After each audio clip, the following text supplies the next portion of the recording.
Deep in Arunachal Pradesh, India, a tradition whispers its last goodbyes.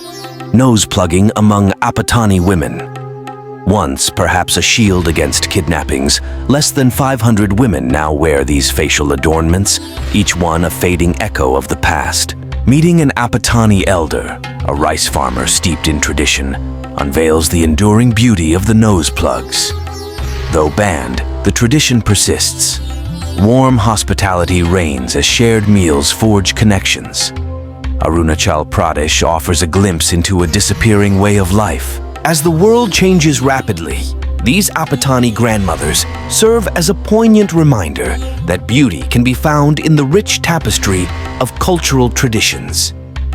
Their story, though nearing its end, compels us to remember, preserve, and celebrate the vast spectrum of human experience.